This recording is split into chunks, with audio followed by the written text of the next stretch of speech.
Hello again. This is the Morgan's Australian Bitter, brewed with a Kveik yeast. Just 7 days ago. It's worked. There you go. I now have a drinkable beer. Just 7 days from pitching the yeast. Amazing yeast. If you watched my last video, you know I had problems with temperature and stuff like that, but it works. It doesn't matter. It still produces a very drinkable beer in just 7 days. What more can be said? There's no esters, there's no diacetyl, there's no phenols, which you would usually expect from a conventional beer that's been brewed at like 30 degrees. No, it's just a very clean tasting beer. So this is a game changer for me because I've never been able to brew lagers.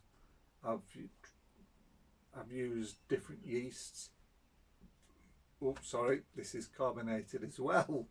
So brewed and carbonated in a bottle in 7 days.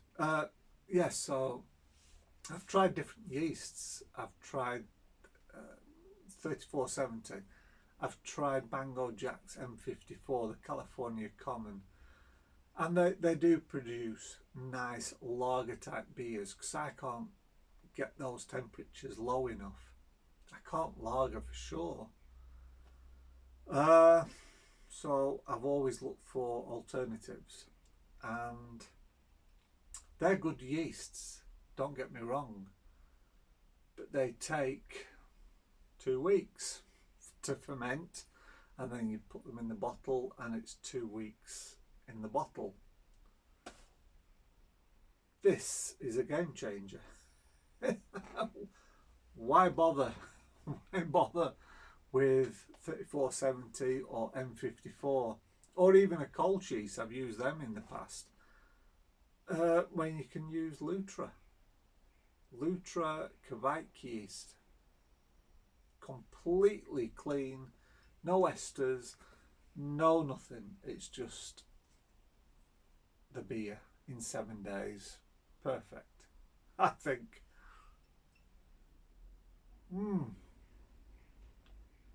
So this is going to be my go-to yeast, and with that in mind, what I did is I scooped out some of the yeast from the fermenter when it had finished, and that's in the fridge, and it's going to go in my next lager type beer.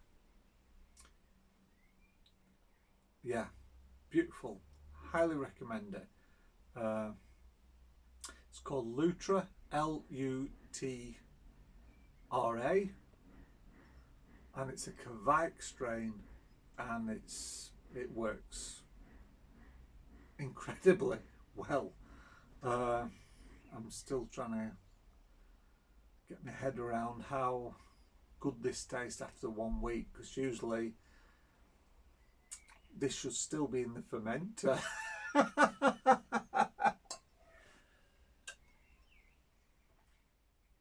Oh, anyway, Thursday I said I bought something, and it's along the same lines because I've got quite interested now in these weird yeasts, and I'm thinking, well, if they're only in the fermenter for 2 or 3 days, I don't need an airlock or anything like that. So I've bought an open fermenter, and the only ones that do open fermenters are Cooper's, and that's what this is. It's a Cooper's kit fermenter, and there's no airlock. There's no need for an airlock. It's yeah, it's just a lid, and you just put it on the top. There is another part that goes in between, but it doesn't make any difference. It's completely open, and this is the traditional style of brewing. In fact, Coopers, when they started, I've been reading their history in a book called Jolly Good Ale and Old. History of Cooper's Brewery, you know, blah de blah. They started in the 1850s in Adelaide, Australia, and they're still going strong today. In fact, I believe they are the only Australian owned brewery that's left in Australia. All the other breweries have just been like sold off to Japan, America, different places, but the Cooper's Brewery is the only wholly Australian owned brewery left in Australia, and they're huge in home brewing world, and they're the only ones, I believe, that do this sort of like loose lid, open fermentation fermenter. Now, why did I want this? Because I want to experiment with wild yeast. Can we do in this fermenter spontaneous fermentation? Create like a lambic beer. Can we capture wild yeast in this fermenter? That's going to be interesting. We'll have to wait and see. But that's what I bought. Oh, as well as a barbecue, which is also a smoker, because I plan to do some smoked salamis and things like that. But that's in another video. So yeah, so I've got this Cooper's fermenter, open fermenter. Maybe be able to experiment with wild yeasts, spontaneous fermentation. I don't know. We're just going to give it a go. But I'm interested in it. Make a beer with just wild yeast that's all around us and see what we get. Or see how many times I'm on the toilet.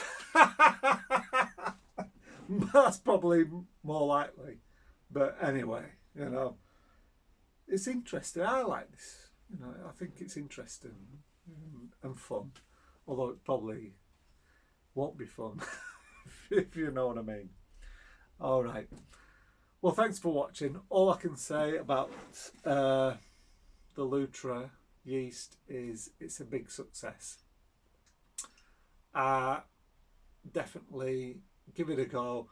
If you know, if you're struggling to turn around a bit, if you know you've got a barbecue coming up, or you've got some sort of event coming up, or you're just running low and you want a beer, Lutra is a good one to go to. 7 days, completely clean, and you've got a beer. Okay, I'll see you again on Thursday, and hope you've had a good weekend. You'll be watching this on Sunday maybe, so hope you have a good Sunday, and I'll see you again in the next video. Cheers.